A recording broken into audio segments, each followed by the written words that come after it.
नमस्कार। आज के इस ई कंटेंट में आप सभी का स्वागत है। आज हम लोग अध्ययन करेंगे मैक्स वेबर का धर्म अर्थात मैक्स वेबर के धर्म संबंधी विचार। इसके बारे में हम लोग यहाँ पर इसकी विवेचना करेंगे। तो हम लोग इस टॉपिक के बारे में आज प्रारंभ करते हैं। मैक्स वेबर की सर्वाधिक महत्वपूर्ण देन धर्म का समाजशास्त्र है। उन्होंने विश्व के अनेक महान धर्मों का अध्ययन किया है। उनका यह अध्ययन 3 बड़े ग्रंथों के रूप में है। उन्होंने अपने अध्ययन में धर्म तथा आर्थिक व सामाजिक घटनाओं के बीच संबंध दर्शाने का प्रयत्न किया है। मैक्स वेबर ने आगे लिखा है कि अध्ययन के आधार पर यह दर्शाने का प्रयत्न किया कि आधुनिक पूंजीवाद केवल पश्चिमी देशों में ही सबसे पहले क्यों आया, अन्य देशों में क्यों नहीं। इसके लिए उसने विभिन्न धर्मों में पाए जाने वाले धार्मिक आधारों का तुलनात्मक अध्ययन किया और उनका आर्थिक व सामाजिक संगठनों से संबंधों का विश्लेषण भी किया। धर्म एवं आर्थिक जीवन के संबंधों के अध्ययन को आपने the Protestant Ethic and the Spirit of capitalism नामक पुस्तक में प्रकाशित किया है। अब इसके पश्चात हम अध्ययन करेंगे वेबर का बौद्धिक दृष्टिकोण। इसके बारे में वेबर महोदय क्या कहते हैं, हम उसका यहाँ पर अध्ययन करेंगे। वेबर के धर्म संबंधी विचारों का उल्लेख उनकी प्रसिद्ध कृति the Protestant Ethic and the Spirit of Capitalism में पाया जाता है। इस कृति में उन्होंने यह प्रश्न उठाया है कि पश्चिमी समाजों में प्रचलित इस विचार का मूल क्या है। मनुष्य का कर्तव्य ईश्वर द्वारा प्रदत्त अपनी आजीविका कमाने में है। आगे मैक्स वेबर ने लिखा है कि धर्म की समाजशास्त्रीय विवेचना में निम्नांकित 3 प्रमुख समस्याओं को लेकर अध्ययन प्रारंभ किया है। वे इस प्रकार से हैं। नंबर 1, एक औसत अनुयायी की धर्मनिरपेक्ष नीति और आर्थिक व्यवहार पर प्रमुख धार्मिक विचारों का प्रभाव। दूसरा बिंदु है समूह की रचना पर धार्मिक विचारों का प्रभाव। और तीसरा और अंतिम बिंदु है विभिन्न सभ्यताओं में धार्मिक सभ्यता के कारणों और प्रभाव की तुलना के बाद पश्चिमी सभ्यता के तत्वों का निर्णय करना। इन समस्याओं के स्पष्टीकरण को जानने के लिए वेबर ने पश्चिमी पूंजीवाद के विकास का अध्ययन किया है। अपने अध्ययन के आधार पर वेबर ने धर्म के समाजशास्त्र के बारे में निम्नांकित निष्कर्ष दिए हैं। वो इस प्रकार से हैं। नंबर 1, धार्मिक एवं आर्थिक घटनाएं परस्पर एक दूसरे से संबंधित और एक दूसरे पर निर्भर भी है। इनमें से किसी एक को दूसरे का निर्णायक मानना उचित नहीं है। वास्तव में ये दोनों एक दूसरे को प्रभावित करती रहती है। दूसरा है हमें घटनाओं के विश्लेषण में एक तरफा दृष्टिकोण नहीं अपना लेना चाहिए। केवल आर्थिक या धार्मिक आधार पर ही किसी घटना की विवेचना नहीं करनी चाहिए। तीसरा बिंदु है वेबर ने आर्थिक और धार्मिक कारकों के संबंधों को जानने के लिए विश्व के 6 प्रमुख धर्मों का अध्ययन किया है। वो इस प्रकार से हैं: हिंदू धर्म, बौद्ध धर्म, ईसाई धर्म, कन्फ्यूशियस धर्म, इस्लाम धर्म और यहूदी धर्म। इनका इन्होंने अध्ययन किया है। और मैक्स वेबर कहते हैं कि यूरोप में जब रोमन कैथोलिक धर्म प्रचलित था तो पूंजीवाद नहीं पनपा, किंतु धार्मिक सुधार आंदोलन के कारण जब प्रोटेस्टेंट धर्म का उदय हुआ तो आधुनिक पूंजीवाद का भी उदय हुआ। इसके पश्चात अब हम अध्ययन करेंगे पूंजीवाद का सार। वेबर कहता है कि मानव के आर्थिक आचरणों पर धार्मिक प्रभाव को स्पष्ट करने के लिए वेबर ने 1904 और 1905 में जो लेख लिखे उन्हीं के आधार पर उनकी सबसे प्रसिद्ध तथा विवादग्रस्त पुस्तक the Protestant ethic and the Spirit of capitalism प्रकाशित हुई। इस पुस्तक में वेबर ने इस समस्या पर प्रकाश डाला है कि किस प्रकार प्रोटेस्टेंट धर्म की नीतियां पूंजीवाद के विकास को प्रभावित करती है।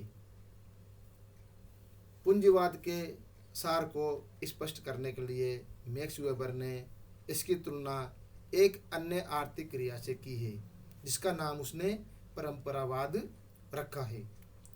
आर्थिक क्रियाओं में परंपरावाद वह स्थिति है उसमें व्यक्ति काम कम और प्रतिफल अधिक चाहता है, काम के दौरान आराम अधिक पसंद करता है और कार्य की नई प्रविधियों से अनुकूलन करने की इच्छा नहीं करता है, कम आय से संतुष्ट हो जाता है और अकस्मात लाभ प्राप्त करने का प्रयत्न भी करता है तथा सिद्धांतहीन रूप से धन का संचय करता है। ये सभी विशेषताएं पूंजीवाद के सार के विपरीत है और आधुनिक पूंजीवाद अंतर संबंधित संस्थाओं का एक ऐसा संकुल है जिसका आधार तर्कनापरक आर्थिक प्रयत्न है, न कि सटोरियों की तरह के प्रयत्न। पूंजीवाद के अंतर्गत व्यापारिक नियमों का कानूनी रूप संगठित विनिमय केंद्र, सरकारी ऋण पत्रों के रूप में, सार्वजनिक ऋण देने की प्रणाली तथा ऐसे उद्यमों के संगठनों का समावेश है जिसका उद्देश्य वस्तुओं का तार्किक आधार पर उत्पादन करना होता है, न कि व्यापार करना। तो इस प्रकार हमने पूंजीवाद के सार के बारे में अध्ययन किया। इसके पश्चात अब हम अध्ययन करेंगे प्रोटेस्टेंट नीति या आचार। पूंजीवाद के सार को स्पष्ट करने के बाद मैक्स वेबर ने ऐसे कारणों को प्रस्तुत किया है जिनके आधार पर इनकी उत्पत्ति की धार्मिक सुधार आंदोलनों के विचारों में खोजा जा सके। वेबर ने पूर्व पेटी, मॉन्टेस्क्यू, बकल, कीट्स आदि ने प्रोटेस्टेंट धर्म तथा व्यापारिक प्रवृत्ति के विकास के सहसंबंधों पर अपने विचार भी प्रकट किए हैं। यहाँ पर हम प्रोटेस्टेंट धर्म के उन विचारों को स्पष्ट करेंगे जिन्होंने यूरोप में आर्थिक जीवन को प्रभावित किया है। वो सभी विचार निम्न प्रकार से हैं। इसका पहला बिंदु है कार्य ही पूजा है। अंग्रेजी में इसको वर्क इज वर्शिप कहा जाता है। प्रोटेस्टेंट धर्म में कार्य करने को अच्छा माना गया है। इसके विपरीत कैथोलिक धर्म में परिश्रम करना, कमाना पाप एवं दंड है। इस संदर्भ में कैथोलिक धर्म के गाथा प्रचलित है, वो इस प्रकार से हैं, हम आपको सुनाते हैं। आदम और ईव जब स्वर्ग में थे तो ईश्वर ने उन्हें एक पेड़ के फल को खाने के लिए मना कर रखा था। इस पेड़ का फल खाने से आदमी को अच्छे और बुरे का ज्ञान हो जाता है। एक दिन दोनों उस पेड़ का फल खा लिया तो ईश्वर ने रुष्ट होकर उन्हें स्वर्ग से बहिष्कृत कर पृथ्वी पर भेज दिया और श्राप दिया कि ईव और उसकी पुत्रियों के कष्ट से संतानें होंगी तथा आदम और उसके पुत्र परिश्रम कर पसीना बहाकर रोजी रोटी कमाएंगे।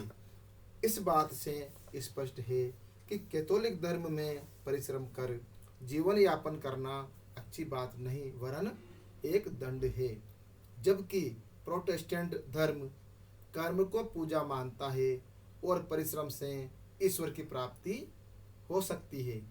इस प्रकार प्रोटेस्टेंट धर्म परिश्रम पर बल देता है, जिसने पूंजीवाद के विकास में योग दिया है। दूसरा बिंदु है कैल्विनवाद या व्यावसायिक आधार। इसके अंतर्गत मैक्स वेबर कहता है कि प्रोटेस्टेंट धर्म यह मानता है कि व्यक्ति के जीवन में प्राप्त व्यावसायिक सफलता और असफलता के आधार पर ही यह कहा जा सकता है कि मरने के बाद उसकी आत्मा स्वर्ग में जाएगी या नरक में। अतः प्रत्येक व्यक्ति को यह नैतिक शिक्षा दी जाती है कि वह कठोर परिश्रम कर व्यावसायिक सफलता प्राप्त करे। इससे ही ईश्वर प्रसन्न होता है, स्वर्ग और मुक्ति मिलती है, न कि केवल गिरजाघर में जाने से। इस प्रोटेस्टेंट आधार ने भी पूंजीवाद के विकास में सहायता दी, क्योंकि परिश्रम, उत्साह और व्यावसायिक सफलता पूंजीवाद के लिए आवश्यक है। तीसरा बिंदु है यहाँ पर ब्याज वसूलने की छूट। प्रोटेस्टेंट धर्म में धन से धन कमाने को अच्छा माना गया है, अर्थात एक व्यक्ति ब्याज पर पैसा देकर भी पैसा कमा सकता है। इसके विपरीत कैथोलिक धर्म एवं इस्लाम धर्म में ब्याज लेना बुरा माना गया है। इस प्रकार से ब्याज पर पैसा देकर धन कमाने की स्वीकृति ने भी पूंजीवाद को बढ़ावा दिया है। चौथा पॉइंट है शराबखोरी पर रोक एवं ईमानदारी को बढ़ावा।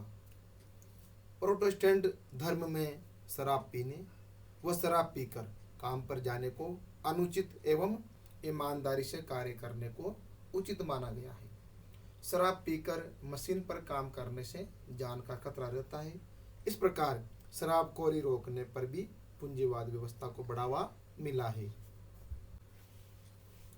पांचवा और अंतिम बिंदु है अवकाश पर रोक।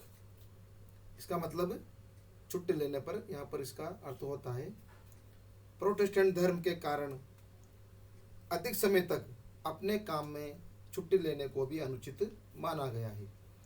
पूंजीवाद की सफलता के लिए अधिक कार्य करना एवं कम छुट्टी लेना आवश्यक है। वेबर ने इसके बारे में या इसको पुष्टि करने के बारे में यूरोप के विभिन्न देशों से ऐतिहासिक प्रमाण जुटाए हैं। इटली व स्पेन में, जहाँ पर कैथोलिक धर्म के अनुयायी अधिक हैं, पूंजीवाद का विकास इंग्लैंड, अमेरिका व हॉलैंड की अपेक्षा कम हुआ। इंग्लैंड, अमेरिका व हॉलैंड में प्रोटेस्टेंट धर्म के अनुयायी अधिक हैं। वेबर ने गैर पश्चिमी देशों में प्रचलित धर्मों जैसे कन्फ्यूशियस, बौद्ध धर्म, हिंदू धर्म, इस्लाम धर्म और यहूदी धर्मों का अध्ययन किया और कहा कि इन धर्मों के आर्थिक विचारों में वे तत्व नहीं है जो आधुनिक पूंजीवाद को जन्म दे पाते हैं। उदाहरण के लिए इस्लाम में ब्याज लेना अनुचित माना गया है। हिंदू धर्म भौतिकवाद के स्थान पर आध्यात्मवाद पर अधिक जोर देता है और कर्मवाद के सिद्धांत के आधार पर पिछले जन्म के कर्म के आधार पर ही इस जन्म में फल मिलता है। इसी प्रकार से जाति के कठोर नियम व्यक्ति को अपनी जाति के व्यवसाय को त्यागने की इजाज़त नहीं देते और प्रत्येक जाति के लिए एक व्यवसाय भी निश्चित है। इसी प्रकार से हिंदू धर्म एक ऐसी समाज व्यवस्था को जन्म देता है जिसमें सामाजिक गतिशीलता संभव नहीं है। इस प्रकार से वेबर प्रोटेस्टेंट आचार और आधुनिक पूंजीवाद के विकास को कार्य कारण के आधार पर स्पष्ट करने का प्रयत्न किया और प्रोटेस्टेंट आचारों को पूंजीवाद के विकास के लिए एक प्रभावशाली कारक माना है। तो आज हमने मैक्स वेबर के धर्म संबंधी विचारों के बारे में अध्ययन किया। धन्यवाद।